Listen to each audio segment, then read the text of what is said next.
Bienvenido a un nuevo evento de Cátedra Europa.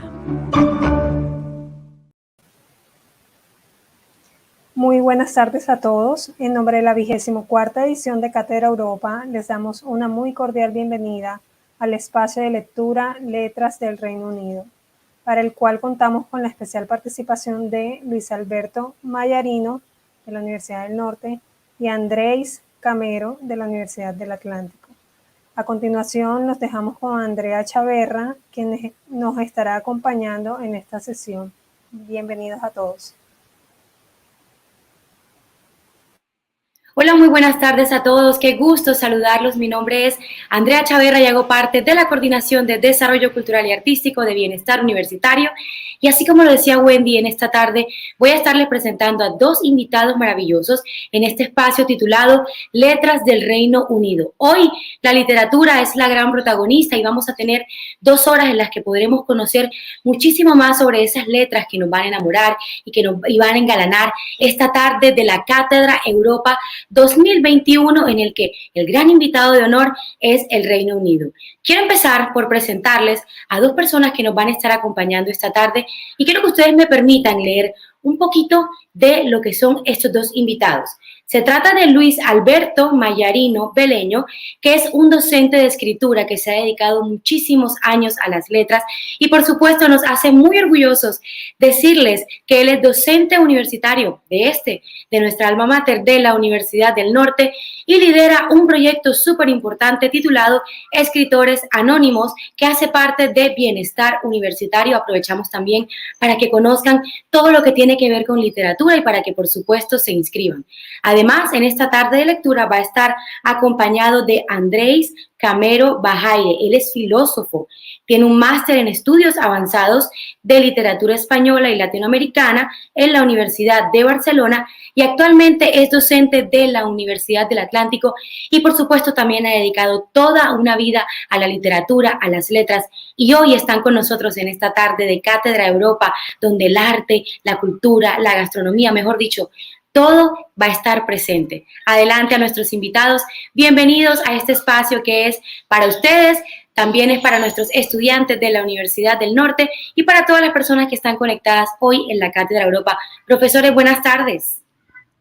Muchísimas gracias, Andrea. Gracias a la universidad por este espacio. Gracias por la invitación. Muchísimas gracias a la universidad, a quienes pensaron este espacio, esta oportunidad de poder estar en torno a la reflexión literaria en una conversación sobre literatura que es a todas luces pues la gran pasión de nuestras vidas, nuestra manera de comunicarnos con el mundo, de interactuar con la realidad. Esta tarde, durante estas 2 próximas horas, estaremos hablando de una literatura que se hace bastante lejos de nosotros. A mí, de inmediato, se me generó una reflexión y es, ¿qué pensaría hoy o qué estaría pensando hoy un joven británico de la literatura colombiana? Si a él le pusieran a hacer esto mismo que hacemos hoy o que vamos a hacer hoy, ¿a qué autores habría escogido y qué habría dicho de nosotros? Quiero invitarlos ahora a que escuchen una reflexión en torno a esto que vamos a hacer que preparó mi compañero Andrés. Bueno, en primer lugar, es muy importante marcar que la literatura británica, literatura inglesa, es una de las literaturas de amplia tradición en Europa, así como la literatura francesa y la literatura alemana. Digamos que data de hace muchísimo tiempo y por lo tanto a lo largo de los siglos ha venido constituyéndose en una tradición. Entonces, en ese orden de ideas, en el español, por ejemplo, tenemos a Cervantes, en el francés, Víctor Hugo, en el alemán Goethe y en el inglés, por supuesto, William Shakespeare. Digamos que estos personajes son una suerte de padres fundacionales de la literatura, de padres abranes de estos tipos de literatura. No obstante, en el caso particular de la literatura inglesa, a nosotros en América Latina nos ha llegado el eco a partir de los estudios que en su momento haría Jorge Luis Borges sobre la misma, en los que fundamentalmente se concentra en la búsqueda en la manifestación de una experiencia lingüística. Borges, en uno de sus ensayos de otras inquisiciones, expresa la siguiente frase: una lengua no es solamente un medio de comunicación, sino que además es una forma de sentir la realidad, de aproximarse a la realidad, de palparla, de desentrañarla, de también construirla, de crearla, porque la lengua muchas veces no es solamente aquello que expresa la realidad, sino que también es aquello que la configura, la construye. En ese orden de ideas encontramos en la literatura inglesa la posibilidad de una construcción, de una visión de la realidad que a lo largo de la tradición empieza a fortalecerse cada vez más. Por ello, este texto con el que hemos querido comenzar este espacio de un poco presentar nuestra antología personal de la literatura inglesa, que se titula Sobre la literatura inglesa. Entre los rojos laberintos de Londres, las sonrisas amarillentas de hiperbóreas rubias, los bombines, las chaquetas negras, los teatros del Renacimiento, los bares de la posguerra y la inhumana virtud de la exactitud, acontece una literatura poblada de vastas epopeyas, universos trazados hasta en sus más íntimos detalles y fantasías para poner a prueba los verdaderos límites de la razón y, por tanto, el auténtico esplendor de la locura. En un rincón, fantasmas y elfos; en otro, un neurálgico Sherlock Holmes cultiva un árbol de conjeturas en las ventanas de su casa. De un Milton sin mirada, prefigurando una rosa sin color, ni tiempo, ni forma, ni olor, solo en palabras, hasta un transgresor Dylan con un Kings acosado por la tuberculosis y el desamor. La tradición inglesa nos entrega una poesía profunda, asentada en los valores de costumbres filosóficas implacables. Se descubre ante nosotros una estética de la belleza y la fealdad destinadas a convivir en el mismo texto y en el mismo hombre.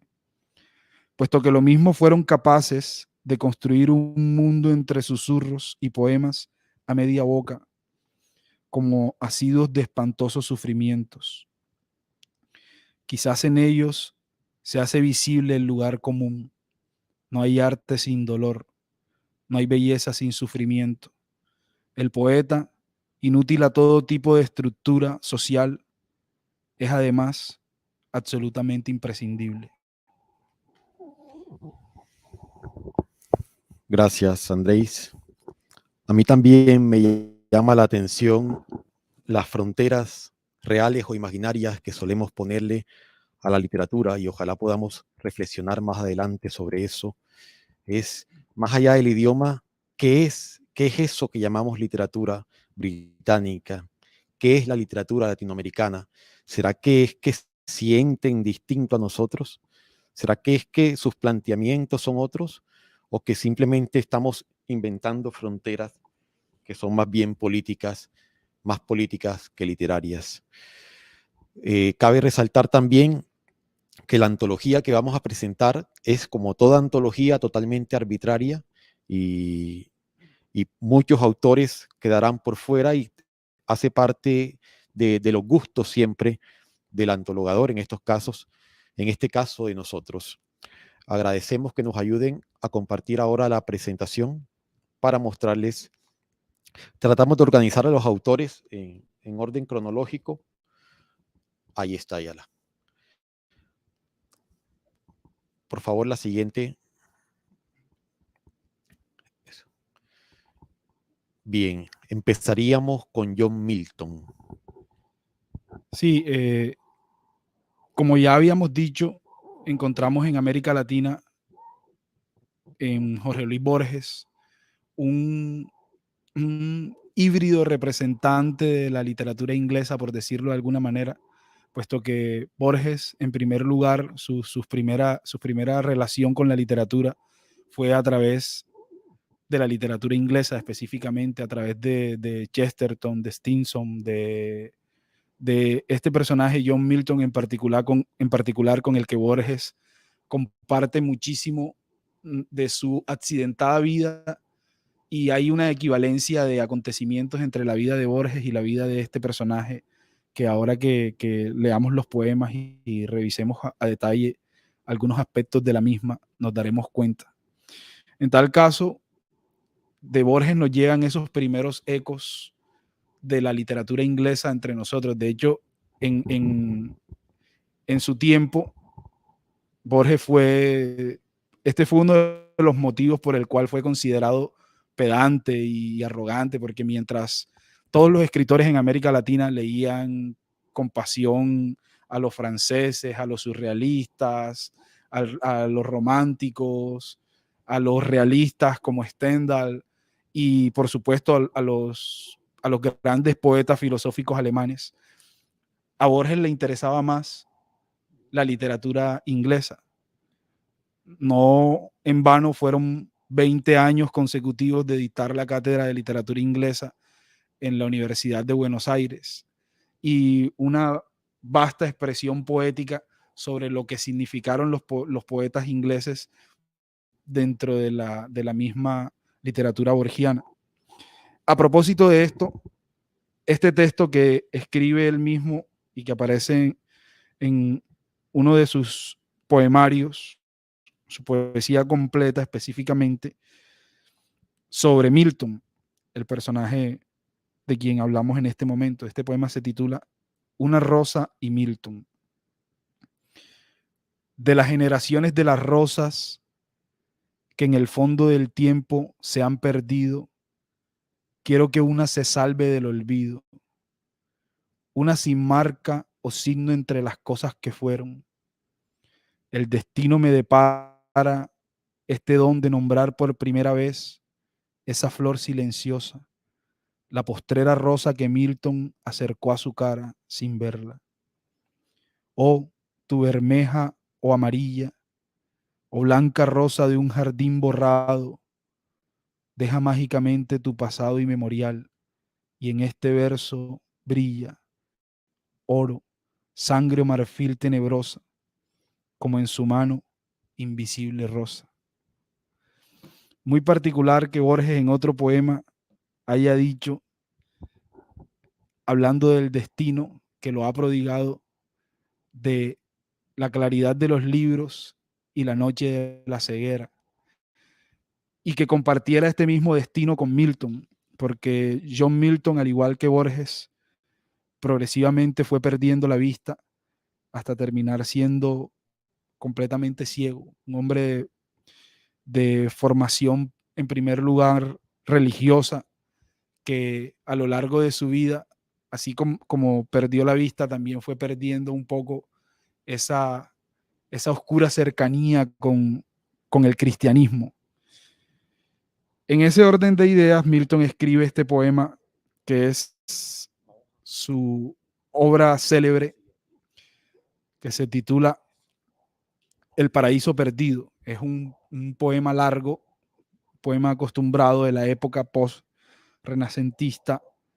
Ya entrando en el barroco, Milton nos presenta a través de él su visión del mundo, que estaba muy ligada a lo religioso, como todos los poetas renacentistas, pero también a lo religioso como una antítesis, a Dios como una antítesis. Y eso en esa época ya era una transgresión, porque ser una antítesis de Dios, la antítesis de Dios es el demonio. Y Milton hace algo que hasta el momento en la historia de la literatura no había pasado, y es alguien que utilizara al personaje literario Dios y lo contrastara con su enemigo natural, pero que colocara la mirada en el derrotado demonio antes que en el siempre vencedor Dios. El paraíso perdido. Salud mundo infernal y tú, profundo averno, recibe a tu nuevo Señor, cuyo espíritu no cambiará nunca, ni con el tiempo, ni en lugar alguno. El espíritu vive en sí mismo y en sí mismo puede hacer un cielo del infierno o un infierno del cielo. ¿Qué importa el lugar donde yo resida si soy el mismo que era? Si lo soy todo, aunque inferior a aquel a quien el trueno ha hecho más poderoso. Aquí al menos seremos libres, pues no ha de haber hecho el omnipotente este sitio para envidiárnoslos, ni querrá por lo tanto expulsarnos de él. Aquí podemos reinar con seguridad, y para mí reinar es ambición digna, aun cuando sea sobre el infierno, porque más vale reinar aquí que servir en el cielo. Pero dejaremos a nuestros fieles amigos, a los partícipes y compañeros de nuestra ruina, yacer anonadados en el lago del olvido. No hemos de invitarlos a que compartan con nosotros esta triste mansión, o intentar una vez más con nuestras fuerzas reunidas si hay todavía algo que recobrar en el cielo o más que perder en el infierno. Ese es John Milton. Gracias, Andrés. El personaje, el autor que sigue ahora. Ah, no. Este fue el poema que ya leíste. ¿O este es otro? Sí.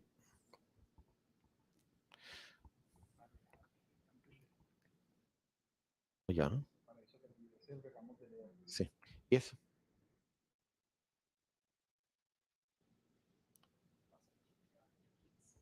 Listo. Este autor vivió una vida de tragedias. Su padre murió cuando él tenía solo 7 años. Murió en un accidente de un caballo. Y cuando él tenía solo 15 años, muere su madre de tuberculosis. También varios de sus hermanos tuvieron esa misma suerte, y el mismo autor, luego de tener que cuidar a uno de sus hermanos, adquiere la enfermedad y termina muriendo muy joven, 25, 26 años. Aquí les mostramos uno de sus poemas, por favor, titulado Sobre la muerte.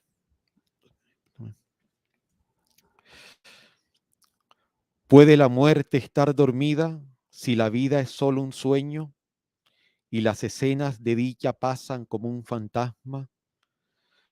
Los efímeros placeres a visiones se asemejan y aún creemos que el dolor más grande es morir. Cuán extraño es que el hombre deba errar sobre la tierra y llevar una vida de tristeza, pero que no abandone su escabroso sendero, ni se atreva a contemplar solo su destino funesto, que no es sino despertar. ¿Qué más podemos decir de John Keats?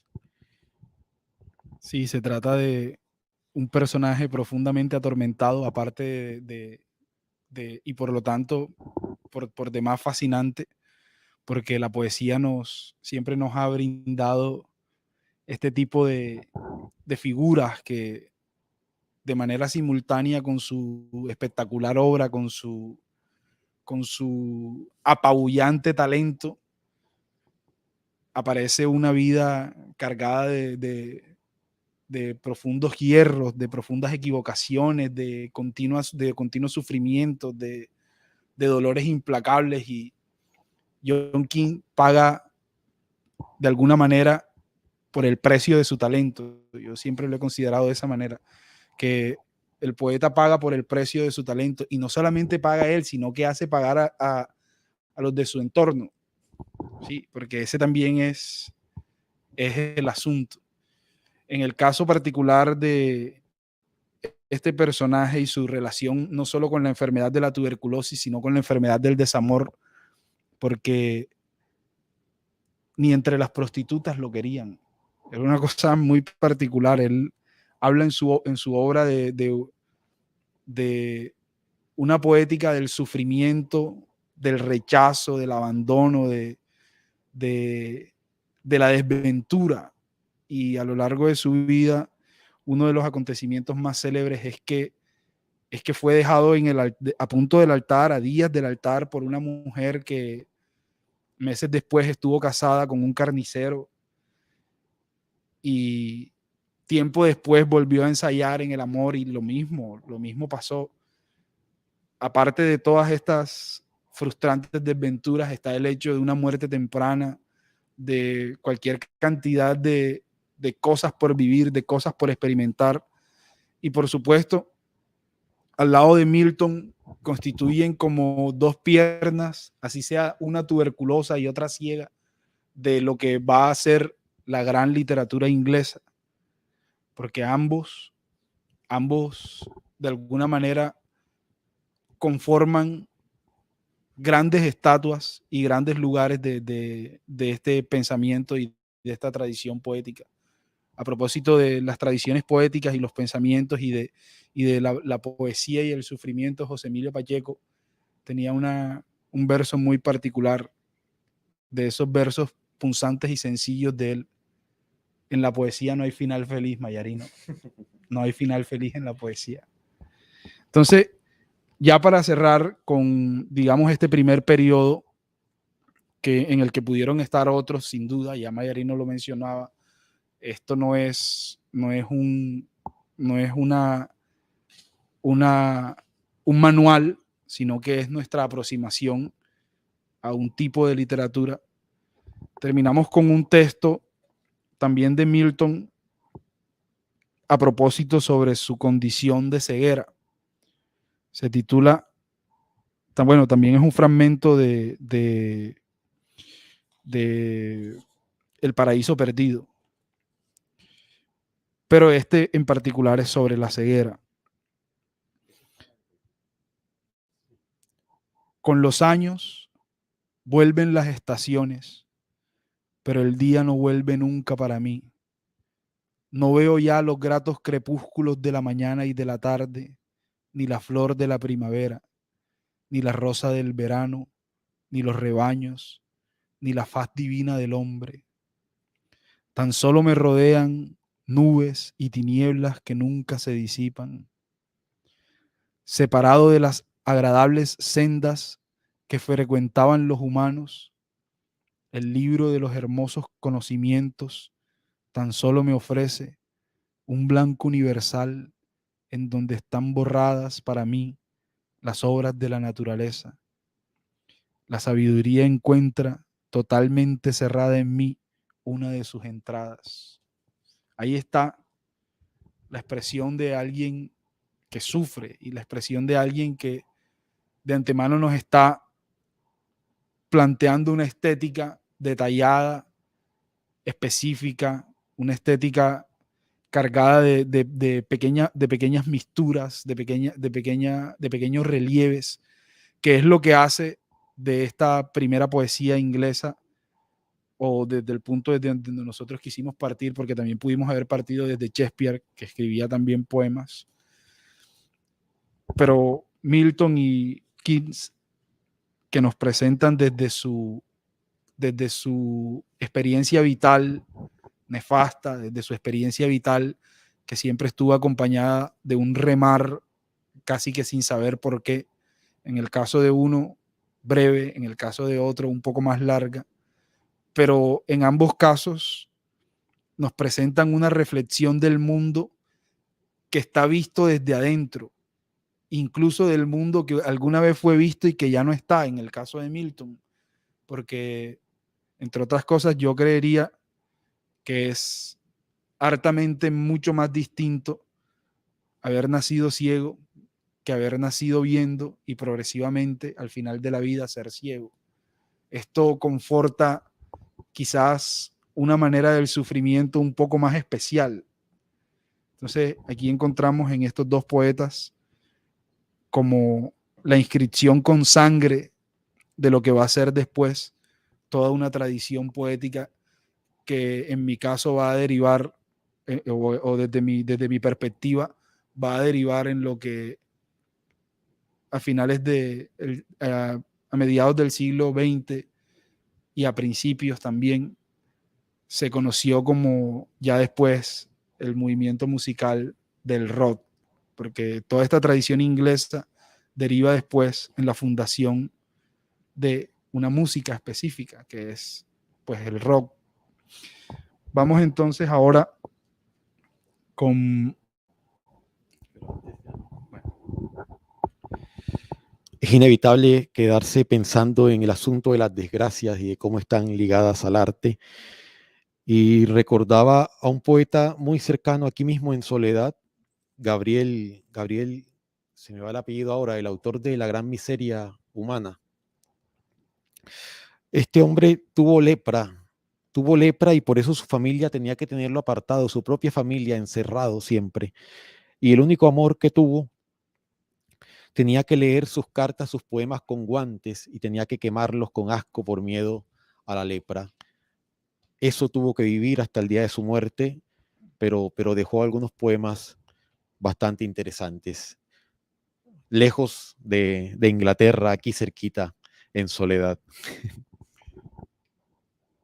Sí, es que uno podría ahondar muchísimo sobre ese hecho tan contundente que liga a la poesía y a todo tipo de arte con el dolor y con el sufrimiento.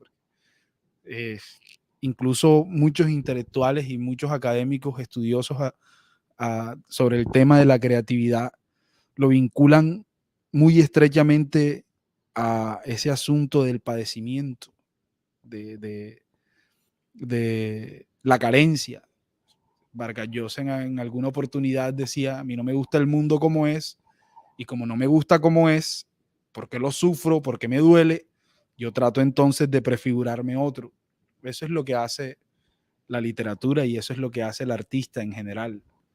O bueno, los buenos artistas, porque ya sabemos que también existen otros que están más interesados en una mera recreación, pero lo que uno busca en el arte, llámese cine, música, teatro, poesía, es algo que no está en la realidad. Por eso uno recurre al arte, porque es que la realidad daña, hiere, no es suficiente, no basta.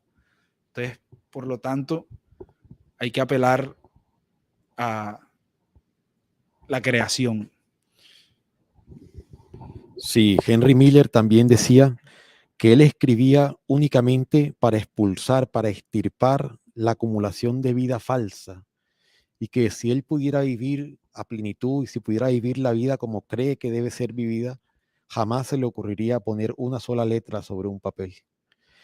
Entonces ese debate es interesante. ¿Se puede escribir estando feliz, estando en paz? ¿Se puede hacer arte? ¿O qué arte saldría entonces?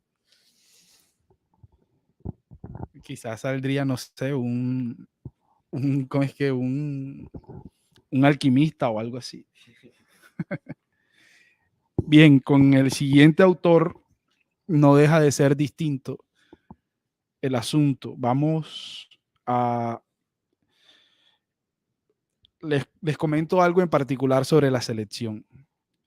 Uno de los criterios que yo tuve para dicha selección es la simpatía que estos personajes me pudieran causar a partir de sus biografías, a partir de los elementos biográficos. Una de las cosas que más me gusta a mí de la historia y de la literatura es esa posibilidad de acercarnos de alguna manera a lo que no fue contado por la historia oficial, sino por los pequeños detalles y las pequeñas intimidades que uno puede encontrar sobre los personajes famosos. Y en ese sentido, pues he procurado que todos los autores que veníamos a traer hasta acá tuvieran esa particularidad de uno que otro elemento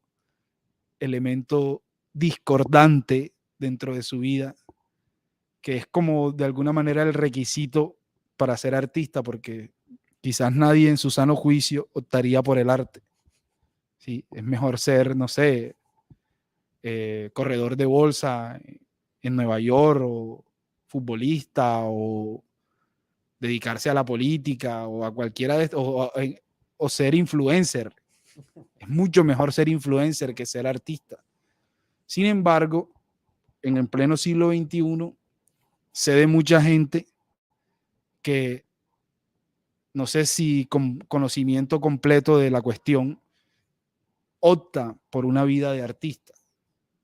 Bueno, las vidas de artistas son como las de William Blake, nuestro siguiente personaje. William Blake, el primer chico malo de la literatura inglesa, por decirlo de alguna manera, rebelde, borracho de cantinas, de profundas conversaciones en los bares. Pues un poco ya aquí empezamos como a rotular la bohemia de lo que es el personaje poético, de lo que es el personaje transgresor, el que no entra bien dentro de determinada sociedad, el que se ve como el inútil, el que no hace nada, el que hace ese tipo ahí escribiendo versos, eso qué es, eso en qué sentido le aporta al conocimiento. Bueno, ya lo trataba de expresar yo en el texto que escribí al principio, de que el poeta en efecto es un ser profundamente inservible para cualquier tipo de sociedad. No hay un solo modelo en que podamos decir que el poeta hace un aporte significativo a la sociedad, ni en el modelo social, demócrata, ni en ningún modelo político. Aún así, es imprescindible. Entonces, William Blake, que además también fue pintor y que por supuesto también aparece dentro de la tradición borgiana como un personaje célebre, como una de las divinidades de su literatura, nos presenta este poema titulado El Tigre. El tigre es, entre otras cosas, uno de los temas más recurrentes en la historia de la literatura. Tenemos, por ejemplo, El Tigre de Borges, tenemos El Tigre de Jairo Aníbal Niño, que también es importante, ese poema de Jairo Aníbal Niño que le preguntan ¿qué es un gato? Y él contesta, un gato es la gota de un tigre. Entonces, Blake es quizás quien inaugura de alguna forma la tradición del tigre dentro de la historia de la literatura. El tigre, tigre, tigre que te enciendes en luz por los bosques de la noche. ¿Qué mano inmortal, qué ojo pudo idear tu terrible simetría? ¿En qué profundidades distantes, en qué cielos ardió el fuego de tus ojos? ¿Con qué alas osó elevarse? ¿Qué mano osó tomar ese fuego? ¿Y qué hombro y qué arte pudo tejer la nervadura de tu corazón? Y al comenzar los latidos de tu corazón, qué mano terrible, qué terribles pies, qué martillo, qué cadena, en qué horno se templó tu cerebro, en qué yunques, qué tremendas gorras osaron sus mortales terrores dominar, cuando las estrellas arrojaron sus lanzas y bañaron los cielos con sus lágrimas. Sonrió al ver su obra. Quien hizo al cordero fue quien te hizo. Tigre, tigre, que te enciendes en luz por los bosques de la noche. Qué mano inmortal, qué ojo osó idear tu terrible simetría. Tremendísimo. Esa pregunta del cordero es fundamental. Es el clímax del poema. Quien hizo al cordero fue quien te hizo. A mí me parece, el universo está lleno de cosas extremadamente asombrosas y bellas, inexplicables. cosas que incluso vemos a diario. Uno, por ejemplo, yo no me canso de ver el mar, supongo que casi nadie se cansará de ver el mar. Y un tigre también es una cosa extremadamente bella y asombrosa, pero el gran reto del poeta es hacer que en el texto el tigre sea más bello o tan bello como el tigre real. Esa es la dificultad de este poema, hacer que el mar en mi poema sea tan bello como el propio mar. O mejor, hay que hacer que sea mejor que la imagen real del mar, porque si no, no estamos haciendo nada. Si no, mejor no escribir nada y que los lectores vayan a ver el mar y vayan a ver el tigre. Pero esto que hace aquí Blay es mágico. Es volvernos a mostrar un tigre de un modo en que jamás lo hayamos visto. Sí, y también muy importante mencionar que ya aquí encontramos una plasticidad mucho más elaborada en cuanto a las metáforas, en cuanto a las figuras literarias y a las construcciones de las escenas y a las construcciones de los momentos dentro del verso. Nos damos cuenta de que en Blake no solamente hay un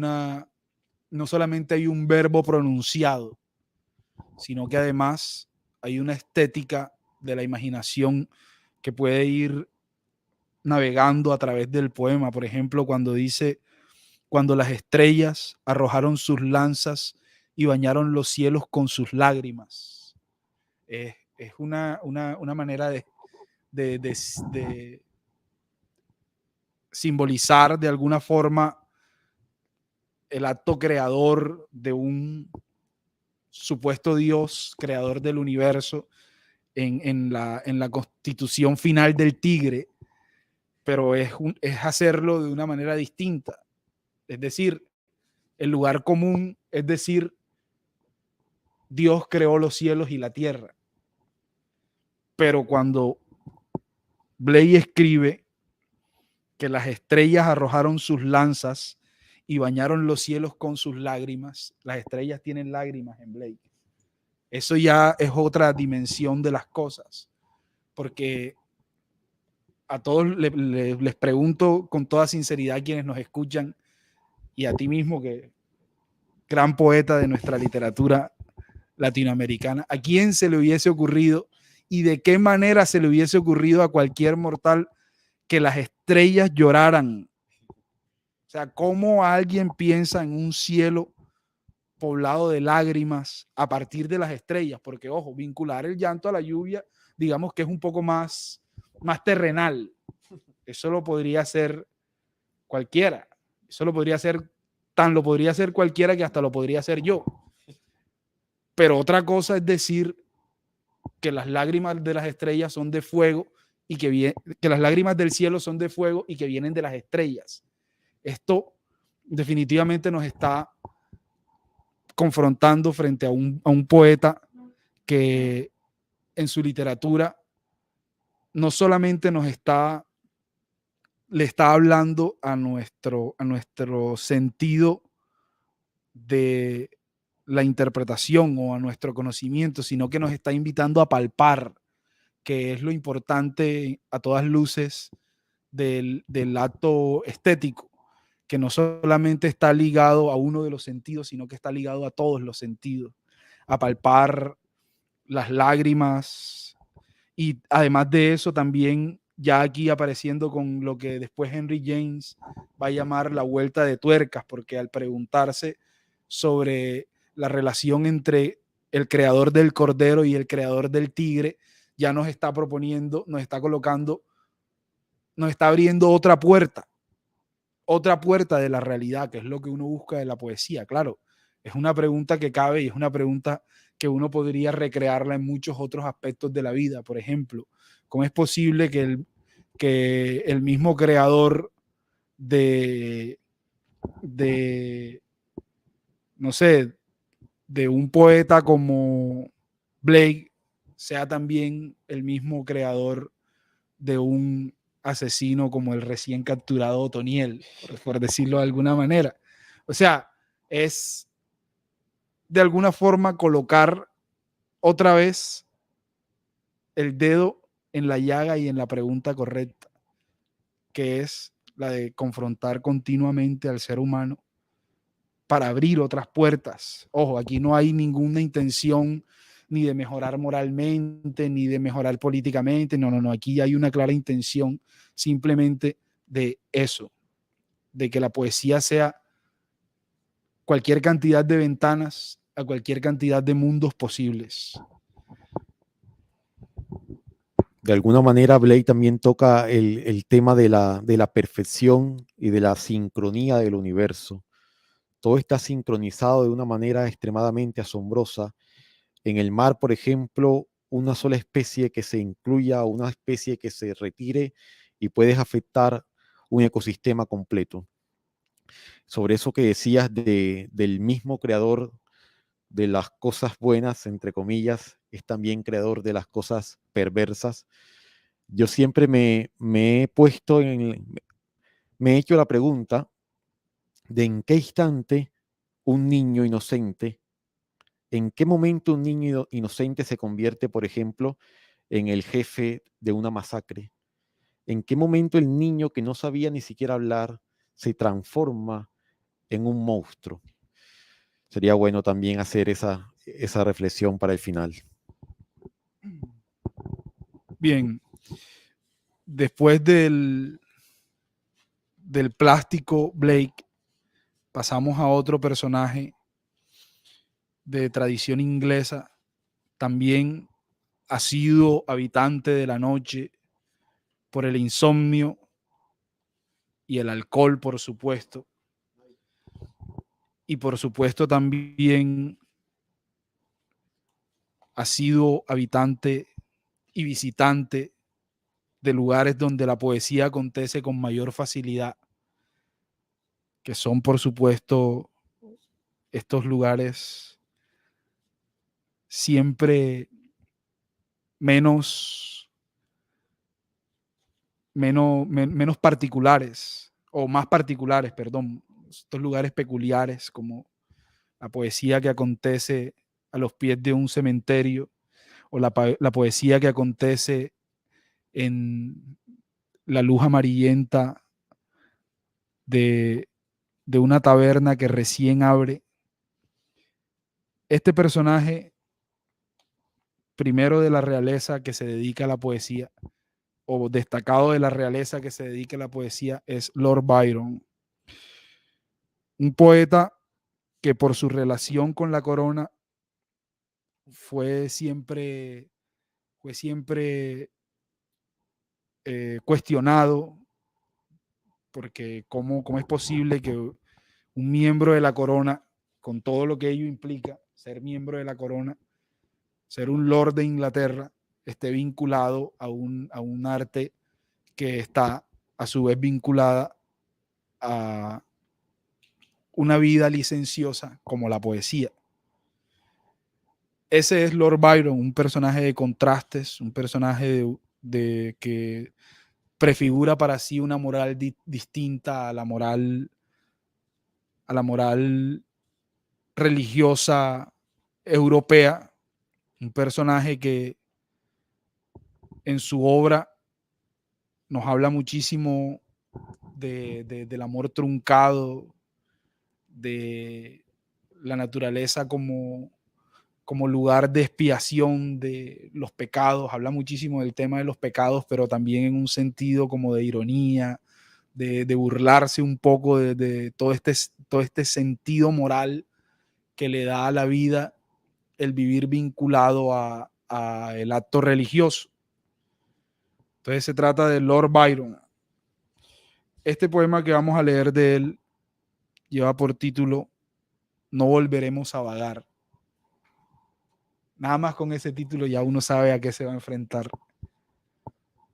Así es, no volveremos a vagar tan tarde en la noche, aunque el corazón siga amando y la luna conserve el mismo brillo. Pues la espada gasta su vaina y el alma desgasta el pecho, y el corazón debe detenerse a respirar, y aún el amor debe descansar. Aunque la noche fue hecha para amar, y demasiado pronto vuelven los días, aún así no volveremos a vagar a la luz de la luna.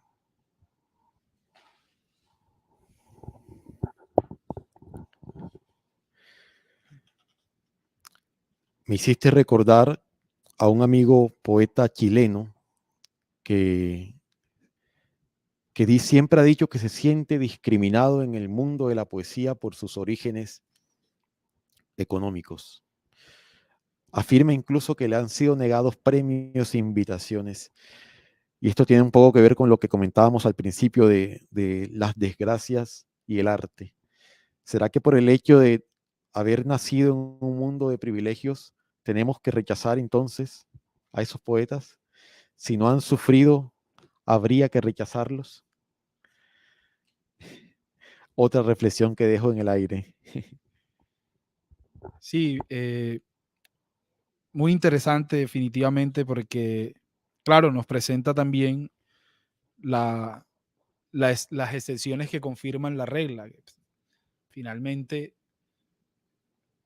uno podría decir que, que quien tiene la posibilidad de construir, construye y ya, independientemente de si lo hace desde una torre de marfil o si lo hace en un computador de estar talado allá en la quinita. Por ejemplo, quien tiene la posibilidad de construir simplemente construye. Ahora bien, hay que ver hasta qué punto esa visión de la realidad influye dentro de determinada obra. Eso es inevitable. Si tú vives entre flores de plástico y botellas y latas vacías, ¿por qué razón osarías de hablar de geranios en tu obra? Sí. A propósito de eso, una vez le escuché a Juan Manuel Roca una anécdota que a su vez él había escuchado de León de Grave. Y es que una vez en uno de sus poemas, León de Grave habla de la belleza de los nenúfanes, que por supuesto no hay en Colombia. Estando en Inglaterra, precisamente, un día lo invitan a unos recitales allá, y en Madrid, perdón. Y uno de los anfitriones que conocía dicho poema le dice: maestro, mire, y le muestra un jardín de nenúfares. Y León de Grey no sabía qué era eso. ¿Y eso qué? Maestro, sus nenúfares. Entonces hay una pregunta que se hace reiterativa, y es: yo escribo, yo traduzco el mundo que veo, invento nuevos mundos, claro, pero a partir del mundo en el que acontezco. Ahora, hay quienes parten de ello desde su propia intimidad, desde su propia realidad. Borges, por ejemplo, no era ningún pobretón, también era un hombre adinerado, también era un hombre de familia de tradición europea, también era un hombre que a sus 15 años se permitió ya conocer el inglés y por lo tanto escribir en inglés, y por supuesto su obra está poblada de lo que él era. La obra de Borges, él lo dice, que es una obra libresca, que está compuesta por libros. Su fuente fundamental no es su vida. En el caso de Hemingway, que es el contraste inmediato de Borges, sí es la vida, porque Hemingway, claro, fue al África, fue a Asia, estuvo en la guerra, le dio malaria, se volvió alcohólico, rompió la nariz a un crítico una vez, se fue a Cuba, pescaba. Conclusión, se termina suicidando Hemingway. Borges, en cambio, tiene una vida más tranquila, más pacífica, más entre los libros, una vida más interior, más de cultivarla. Imagínate que alguna vez dice, por supuesto con toda la pedantería de la que era posible, me obligué a aprender alemán para leer Schopenhauer. Entonces, claro, hay por un lado esta visión libresca del mundo y por otro lado una necesidad de una literatura que se construya a partir de una continua confrontación con la realidad, de llevar la realidad a sus máximos límites, de llevar la vida a sus máximos límites. Borges termina en una entrevista ya al final de su vida diciendo algo como: vida y muerte le hizo falta a mi vida, porque toda su experiencia vital estuvo casi siempre ligada a las fantasías y a las dinastías y a las amplias generaciones de lecturas y de libros a las que dedicó su vida. Entonces, volviendo a No volverás a vagar de de Lord Byron, encontramos en este poema a un ser completamente sensible por la noche. Eso es una condición de la poesía que es supremamente inquietante y a la vez hermosa. Como no sé si a ti te habrá pasado lo mismo, pero incluso leer poesía de noche conforta una dimensión distinta de las cosas.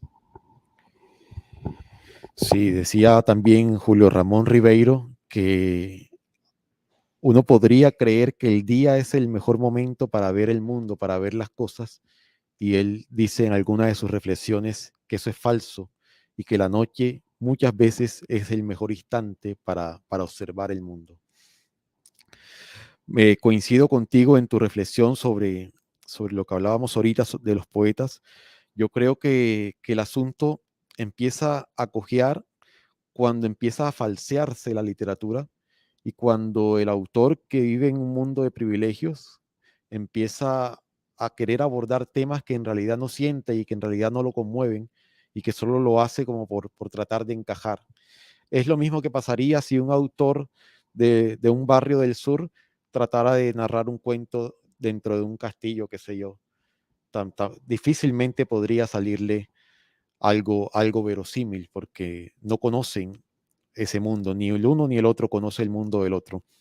De hecho, a mí me gusta muchísimo Catherine Mansfield y ella vivió también una vida de privilegios y sus cuentos transcurren en esa vida de privilegios, pero lo narra de una forma hermosísima.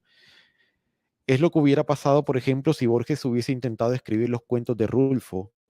Rulfo escribió lo que sentía Rulfo y Borges escribió lo que sentía Borges. Entonces, si no se falsean y si tratan de mostrar su perspectiva del mundo, no hay ningún problema, creo yo. Bueno, el autor con el que seguimos es quizás uno de los poetas más conocidos en la actualidad y a través de los siglos de la tradición inglesa, y es anterior a ese. No, después. Después de Virginia. Ahí está. Se trata de el fantástico Dylan Thomas. La pelota que lancé. Tú que te conoces esa cita mejor que yo. La pelota que lancé mientras jugaba aún no ha terminado de caer. Aún no ha tocado el suelo. Aún no ha tocado el suelo. Que es el epígrafe de una famosa película latinoamericana enmarcada dentro del movimiento surrealista del director Eliseo Subiela, que se llama El lado oscuro del corazón. Recomendadísima, está en YouTube. Una película que narra las incidencias, entre otras cosas, de la vida de un poeta. Con este personaje llegamos de alguna manera a una cúspide de la literatura inglesa y de la literatura universal, puesto que Dylan Thomas es quizás el Jean Arthur Rimbaud de la literatura inglesa, por su nivel de incidencia, por su precocidad y por el alcance de sus versos.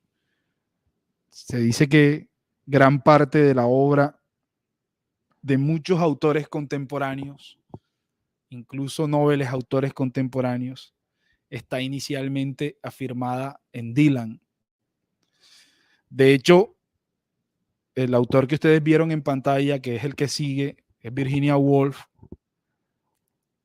En muchas de sus cartas se refiere a este Dylan Thomas como el poeta juvenil, como aquella figura que existe dentro de la tradición poética que es también tan atractiva. En el caso mío, yo siempre estuve fuertemente atraído a la poesía de Rimbaud.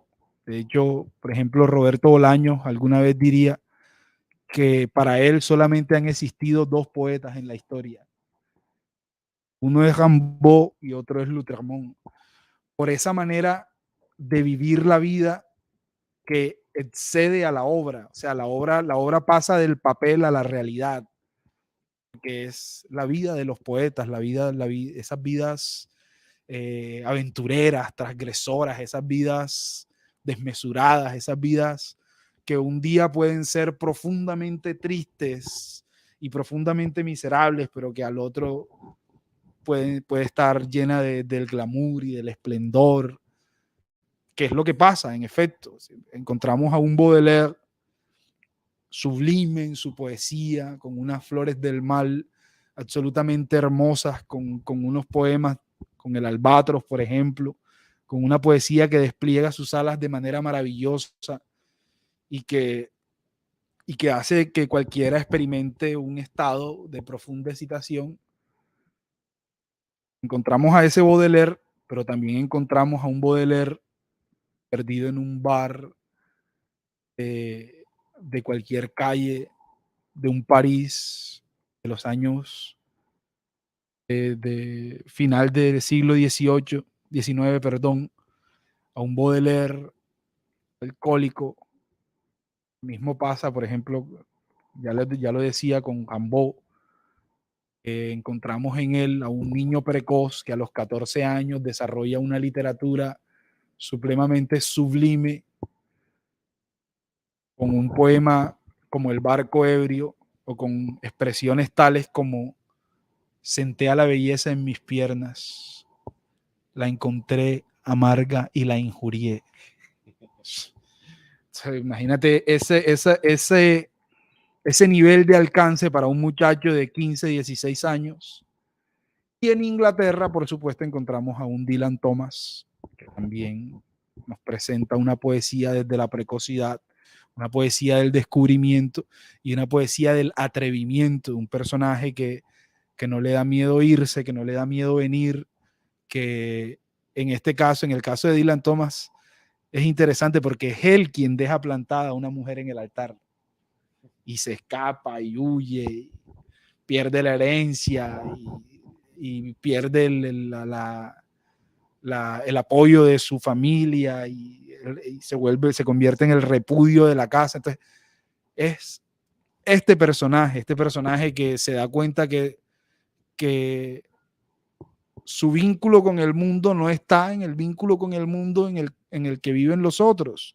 Su vínculo con el mundo es escribir poemas y él así lo acepta, así lo asume y así lo construye. Luego se convierte, sin él saberlo y esperarlo, en símbolo de toda una literatura a lo largo del mundo y de toda una literatura y de toda una tradición literaria que, como ya dijimos ahorita, en el caso de Dylan tiene muchísimos más componentes que lo relacionan al rock que en el caso de los anteriores, porque pues, ya en Dylan encontramos algunas pequeñas misturas de lo que después se va a plasmar en la música de algunas de las bandas más importantes, sobre todo del rock clásico. Por la precisión de las letras, por el verso simple, por la simpleza punzante que llaman. Este es un ejemplo de ello. Este poema se titula De los suspiros. De los suspiros. De los suspiros algo nace.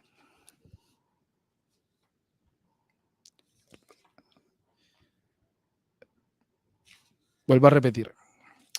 De los suspiros. De los suspiros algo nace, que no es la pena, porque la he abatido antes de la agonía. El espíritu crece, olvida y llora. Algo nace, se prueba y sabe bueno. Todo no podía ser desilusión. Tiene que haber, Dios sea loado, una certeza. Si no de bien amar, al menos de no amar. Y esto es verdadero luego de la derrota permanente. Después de esa lucha que los más débiles conocen, hay algo más que muerte. Olvida los grandes sufrimientos o seca las heridas. Él sufrirá por mucho tiempo porque no se arrepiente de abandonar una mujer que espera por un soldado sucio con saliva de palabras que derraman una sangre tan ácida. Si esto bastase, bastaría para calmar el sufrimiento, arrepentirse cuando se ha consumido el gozo que en el sol me hizo feliz. Qué feliz fui mientras duró el gozar. Si bastara la vaguedad y las mentiras dulces fueran suficientes, las frases huecas podrían soportar todo el sufrimiento y curarme de males. Si eso bastase, hueso, sangre y nervio, la mente retorcida, el lomo claramente formado, que busca a tientas la sustancia bajo el plato del perro. El hombre debería curarse de su mal, pues todo lo que existe para dar, yo lo ofrezco, unas migas, un granero y un cabestro. Dylan es una especie de celebridad universal. En casi todas las películas, si hay un poema o un poeta, es Dylan en mención. Ahora sí, pasamos a la gran Virginia Woolf.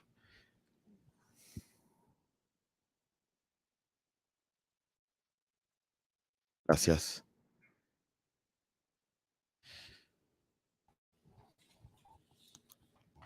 El primer fragmento que escogimos de Virginia pertenece a su libro Las olas. Y dice: cuán extraño es sentir cómo el hilo que de nosotros surge se adelgaza y avanza cruzando los nebulosos espacios del mundo que entre nosotros media. Se ha ido. Aquí estoy en pie, con su poema en la mano. Entre él y yo media el hilo. Pero ahora, qué agradable es, cuánta confianza infunde saber que la ajena presencia ha desaparecido, que la escrutadora mirada se ha apagado, ha sido cubierta por una capucha. Con qué satisfacción cierro las ventanas y me niego a recibir otras presencias. Con qué satisfacción advierto que de los oscuros rincones en que se refugiaron vuelven esos desastrados huéspedes, esos parientes a los que él con su superior poder obligó a ocultarse. Los burlones y observadores espíritus que, incluso en la crisis y la vacilación del momento, se mantuvieron vigilantes, vuelven ahora en rebaño al hogar. No somos tan simples como nuestros amigos quisieran para satisfacer sus necesidades. Sin embargo, el amor es simple. Esa frase final, sin embargo, el amor es simple, es contundente en el sentido de lo que viene desarrollándose en el texto. En Virginia Woolf, pues encontramos, entre otras cosas, una de las autoras favoritas de Gabriel García Márquez. Ella, junto a otro escritor de tradición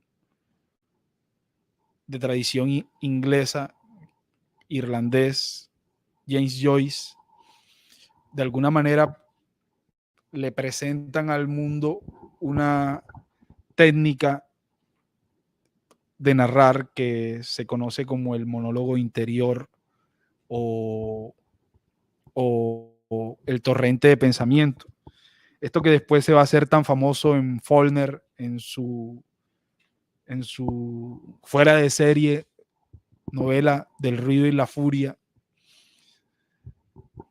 empieza de alguna manera desde aquí con Virginia Woolf. Ya en este caso no se trata de un poeta como tal, o no sé si estaría bien demarcar los límites de un poeta solo dentro de la poesía. De hecho, hay quienes dicen que la poesía está en casi todas partes, menos en los poemas, sí. Casi nunca en los poemas. Y es probable que tengan razón, ¿no? Porque ahí es mucho más complicado conseguir un poema bien logrado que conseguir un fragmento narrativo bien logrado. ¿Por qué digo esto? Porque entre menos dispongas del lenguaje para expresarte, más complicado va a ser. Porque vas a tener menos elementos para decir, uno, eso en primer lugar. En segundo lugar, porque si uno revisa la historia de la poesía, poeta por poeta, en muchos casos, un poeta se vuelve célebre con 2 poemas buenos o con 2 poemas que uno diría están bien hechos a todas luces, para no hablar de buena y mala poesía, porque eso ya nos metería en otro problema.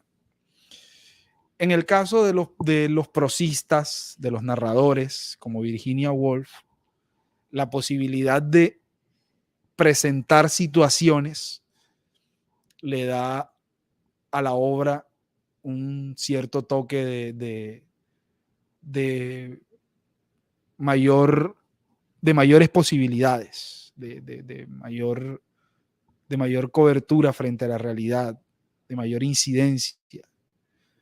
Entonces, pues encontramos en ella, en Virginia, una autora que para su época fue absolutamente transgresora, y este detalle lo voy a mencionar no como un detalle que considere relevante ahora, pero sí que considero era relevante en su momento, y es que Virginia Woolf se presentó a sí misma abiertamente lesbiana, y su obra un poco respira este almizcle especial de entrada, presentarle al mundo una especie de rebelión o de rebeldía. Entonces encontramos acá una persona que, además de ello, a lo largo de su vida se ve aquejada por profundas depresiones, por estados de ánimo cambiantes, y que derivan, por supuesto, con su muerte. Virginia Woolf escribe una serie de novelas a solas, Las Horas, novela muy importante, y otra que para mí es, de alguna manera, no es su novela más reconocida. Las más reconocidas son las 2 que acabamos de mencionar, Las Olas en particular, pero sí me parece su novela mejor lograda, y es La señora Dalloway, que es una novela que acontece en un día. Son unas 250 páginas que pasan en un día.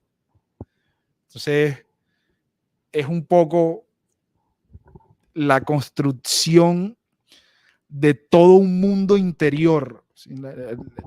Al momento de narrar, se puede narrar de 2 maneras. Se puede narrar desde el exterior, que es cuando uno narra los acontecimientos, fue a tal parte, hizo tal cosa, se montó en tal cuestión, hizo tal cuestión, que eso es lo fácil. Por eso, de alguna manera, todas estas literaturas o pseudo literaturas que están afincadas en en la construcción de personajes como Harry Potter y los Juegos del Hambre y toda esa cuestión, que es un narrar desde afuera. Siempre es un narrar desde afuera, desde el entorno. Pero está este otro narrar, que es un narrar íntimo, desde el interior, que es lo que hace el monólogo. Que no es narrar la realidad, sino cómo determinado personaje está percibiendo la realidad. Y más aún, cómo este personaje está percibiendo que los demás lo perciben. Esto es siempre supremamente interesante, porque haz de cuenta tú que llegas a una sala, te sientas y alguien ríe. ¿Por qué se está burlando de mí? ¿Yo qué le hice? ¿Por qué él se tiene que estar burlando de mí? Y a partir de ese solo hecho puedes ya construir toda una historia del por qué ese se está burlando de ti y resulta que aquel está riendo porque se acordó de algo que hizo en la mañana antes de salir al trabajo o porque, no sé, cualquier otra cosa que no tiene nada que ver contigo. Sin embargo, ya tú ahí estás construyendo una línea del mundo a partir de un hecho que podría ser un hecho hasta fallido. Como para... Bueno, Quería detenerme un momento más en tu reflexión sobre lo difícil que es encontrar poesía dentro de los poemas. Se supone que es el género para la poesía y me pasa exactamente lo que tú describías. Y no solo, y es una reflexión que he leído en muchísimos escritores. Roberto Bolaño lo dice, Jaime Jaramillo Escobar, que acaba de morir, también lo decía. Es más fácil encontrar poesía en la prosa que, que en los propios poemas. Qué cosa tan extraña. Y a mí también me sucede que se me hace muy fácil decir, por ejemplo, que un libro de cuentos es bueno desde el primero hasta el último cuento, pero rara vez, muy rara vez puedo decir, este libro de poemas me gusta del primer poema al último. De un libro de poemas me gustan algunos poemas, incluso con grandes autores. Pero cuando estás ante un gran cuentista, son todos los cuentos como un golpe en la cara. Pero incluso cuando estás ante un gran poeta, no todos los poemas te golpean, te transmiten algo. Entonces, ojalá se animen a hacer preguntas sobre estas reflexiones. para cerrar con Virginia Woolf, este texto bastante sugestivo de la novela que les venía mencionando, la señora Dalloway, dice: Sally se detuvo, cogió una flor, besó a Clarissa en los labios. Fue como si el mundo entero se pusiera cabeza abajo. Los otros habían desaparecido. Estaba a solas con Sally y tuvo la impresión de que le hubieran hecho un regalo envuelto y que le hubieran dicho que lo guardara sin mirarlo. Un diamante, algo infinitamente precioso, envuelto, que mientras hablaban arriba y abajo, desenvolvió, o cuyo envoltorio fue traspasado por el esplendor, la revelación, el sentimiento religioso, hasta que el viejo Joseph y Peter Walsh aparecieron frente a ellas.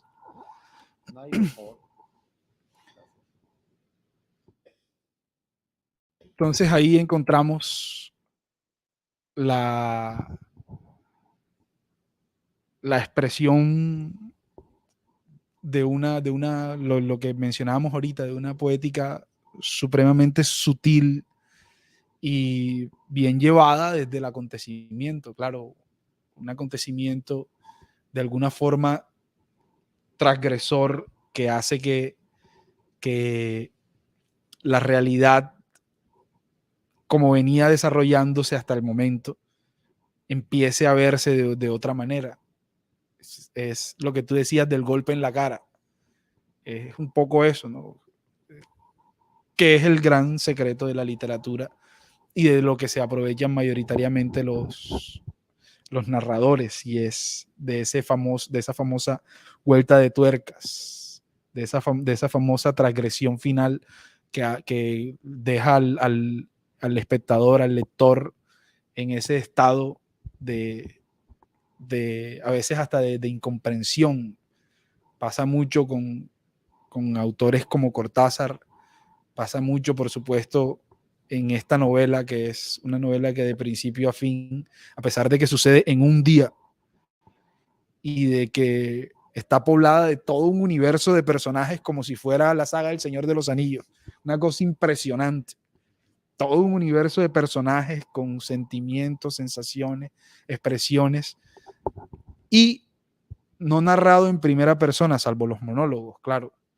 Entonces, Virginia Woolf en La señora Dalloway nos presenta también esta forma de la literatura. Y por último, nos vamos a referir a otra de las vertientes literarias. Antes de eso, antes de entrar en George Orwell, el famoso autor distópico de la literatura inglesa, no quisiera que termináramos sin mencionar una de las grandes tradiciones de esta literatura, y es el cuento policíaco. Inglaterra es la cuna de la literatura policíaca. Agatha Christie, Chesterton, Stevenson, todos estos grandes personajes que a su vez, vuelvo y repito, fueron profundamente leídos por Borges, y que de ellos se generaron personajes icónicos no solo para la literatura, sino también para el cine y para el cómic. En el caso de Sherlock Holmes, o el caso de el padre Brown, o el caso de Dr. Jekyll y Mr. Hyde. Estos personajes encarnan también un tipo de literatura que se hace en Europa, que es conocida como la literatura policíaca. Son básicamente un formato hecho, que fue una literatura que se hizo con la intención más de divertir, pero que con el tiempo se fue complejizando al punto tal que se convirtió en un juego profundamente elaborado de premisas, en el que la lógica empieza a tomar parte fundamental en el desarrollo del texto, que esto es de lo que se dan cuenta estos escritores, y es que ellos quieren tomar las reflexiones intelectuales de la filosofía analítica y ponerlas en un texto que fuera narrativo, y crean un arquetipo. Ese arquetipo es el personaje casi siempre imperturbable moralmente, que es el héroe, el grandote, el intelectual, el que aparte combina la fuerza física y el intelecto, cosa rara entre los humanos, y que aparte no solamente eso, no solo combina la fuerza física y el intelecto, sino que se confronta con un enemigo de su estatura. Pero bueno, ya ahí dentro de la narrativa estos personajes vienen y colocan un hecho, paz. Ese hecho lo define todo y lo transforma todo y lo cambia. Es bastante interesante ver cómo ese mismo arquetipo se repite novela tras novela en un personaje, en alguien como Agatha Christie, o en todos los cuentos de Sherlock Holmes, o en los de Chesterton. Entonces, es también un acto apasionante entrar dentro de esta literatura. Vamos con el último autor. Bueno, el penúltimo autor, George Orwell. Este texto es de una novela que se titula 1984. Es una obra distópica, una distopía. Las distopías es un poco cómo se ve el futuro desde los ojos de la literatura. Un género poco explorado, sobre todo en América Latina, muy poco explorado en América Latina. Una que otra escaramuza. Pero sí, en habla inglesa encontramos a Orwell, encontramos a esta novela que es 1884, y encontramos El mundo feliz de Usper. Y es interesante porque en el futuro El futuro de George Orwell era 1984. Esta novela fue escrita en 1949 y nos presenta de entrada una cosa pasmosa. Ahora que leamos este fragmento nos vamos a dar cuenta de ello.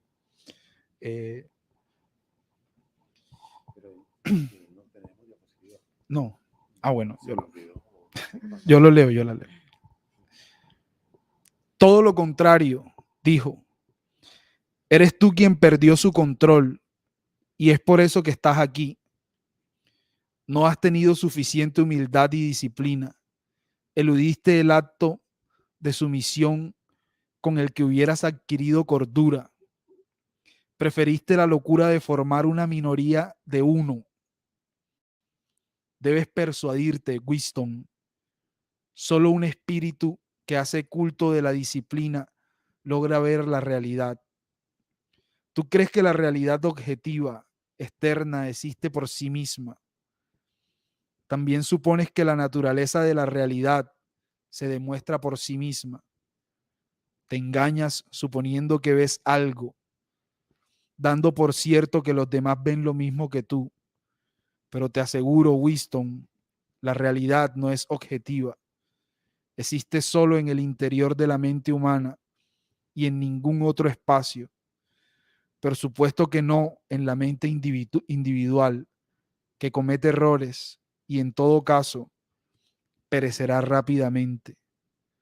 Solo la mente del partido, por ser colectiva y por tanto inmortal, percibe la realidad tal y como es. Todo lo que el partido sostiene como verdadero es en efecto verdadero. Solo es posible percibir la realidad a través de la mirada del partido.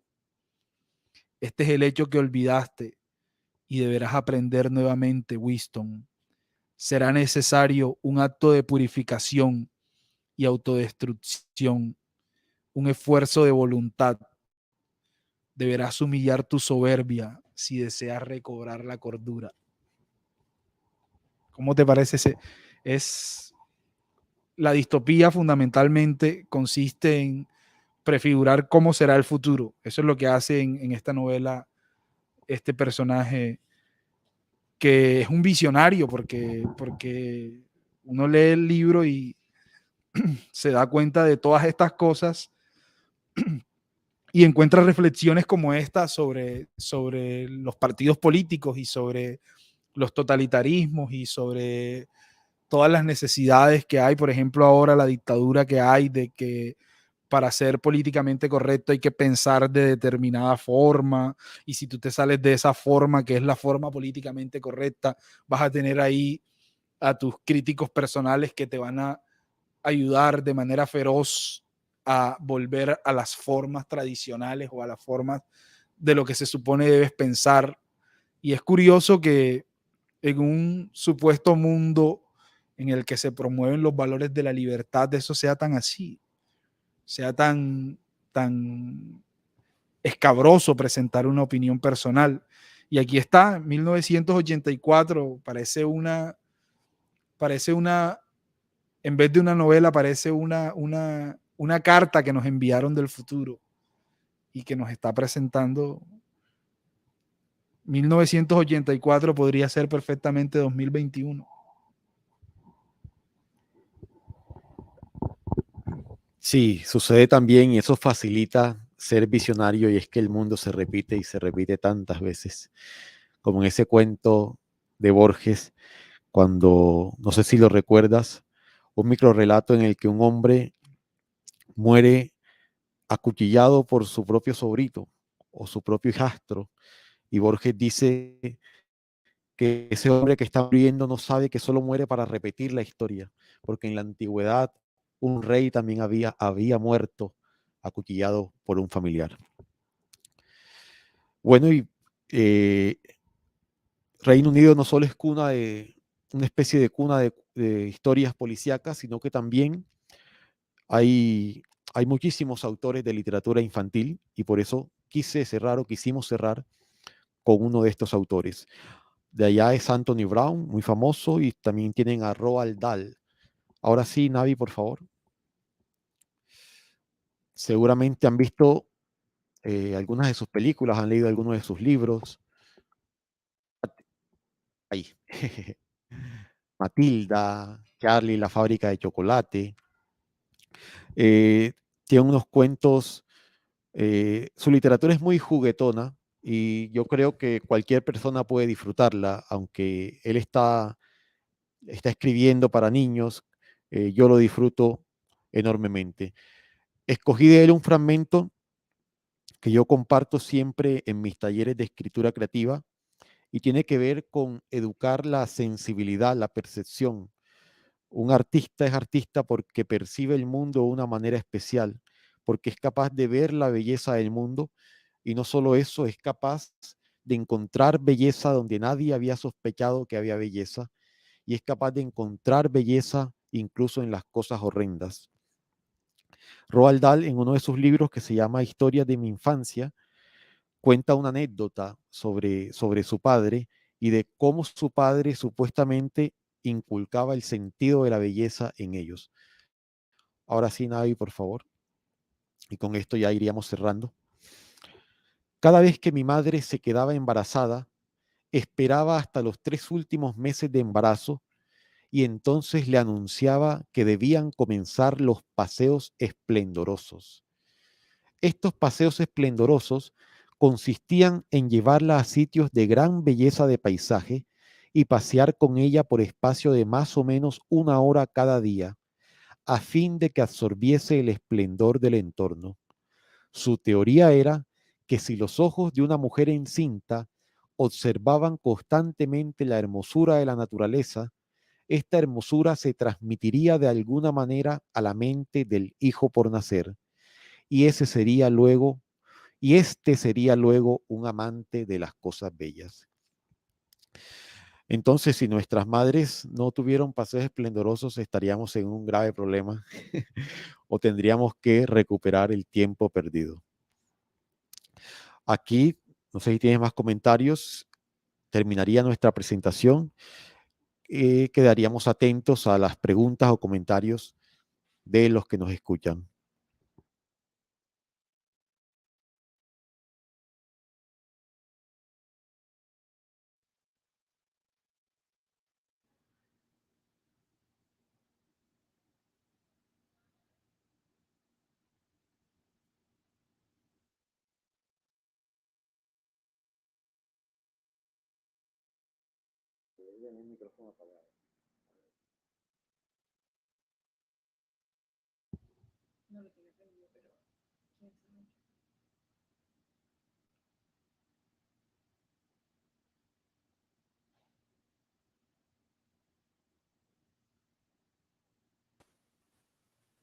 Hola Andrea, no te estábamos escuchando.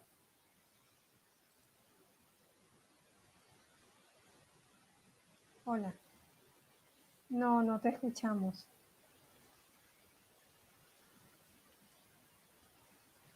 No. Mientras de pronto podemos verificar qué está pasando con tu audio, Andrea, quería leer un comentario que nos deja Manuel Figueroa, donde nos da las gracias, nos manda saludos y que muchísimas gracias por este espacio tan valioso y necesario.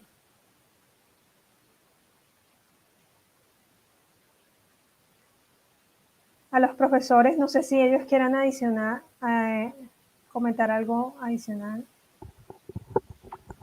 Sí, antes de terminar un poco la cuestión de ir ya dando el cierre final, nosotros habíamos también conversado un poco sobre cómo la literatura inglesa ha influido en autores colombianos, cómo estos han entrado en diálogo con la literatura inglesa.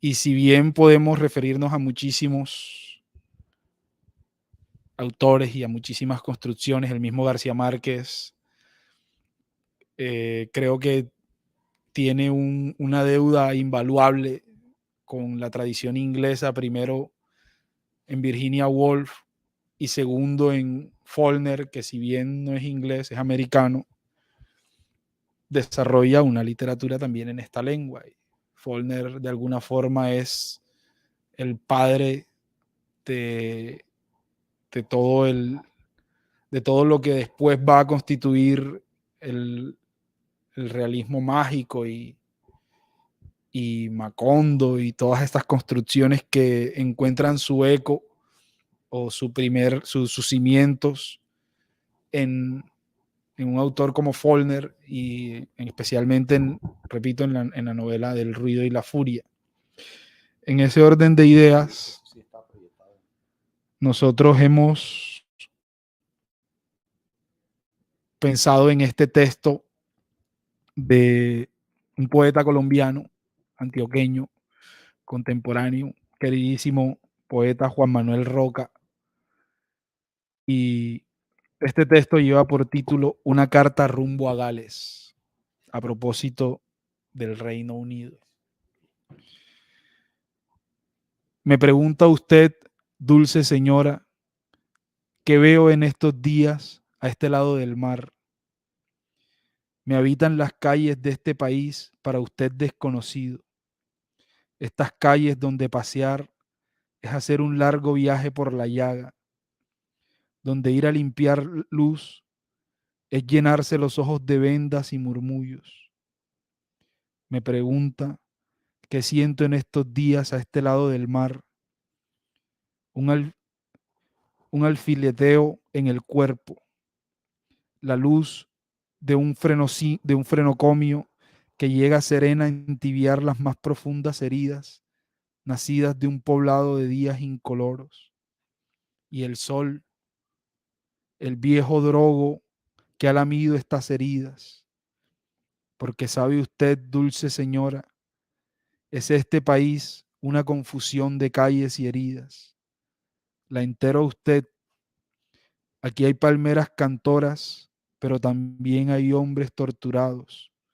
Aquí hay cielos absolutamente desnudos y mujeres encorvadas al pedal de una Singer que hubieran podido llegar en su loco pedaleo hasta Java y Burdeos, hasta el Nepal y su pueblito de Gales, donde supongo que bebía sombras su querido Dylan Thomas. Las mujeres de este país son capaces de coserle un botón al viento, de vestirlo de organista. Aquí crecen la rabia y las orquídeas por parejo. ¿No sospecha usted lo que es un país como un viejo animal conservado en los más variados alcoholes? ¿No sospecha usted lo que es vivir entre lunas de ayer, muertos y despojos? Juan Manuel Roca. Ya.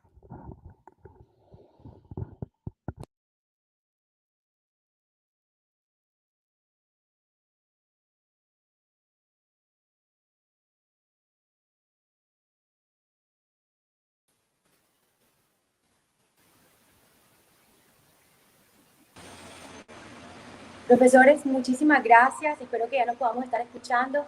Gracias de verdad por todo eso que nos trajeron hoy a esta tarde de Cátedra Europa, por todas esas líneas, por compartirnos todos esos autores. De hecho, ahorita les contaba que había unos comentarios en los que nos agradecían por brindar estos espacios desde la Universidad del Norte, y yo quiero pues también agradecerles de verdad por acompañarnos y regalarnos una tarde única.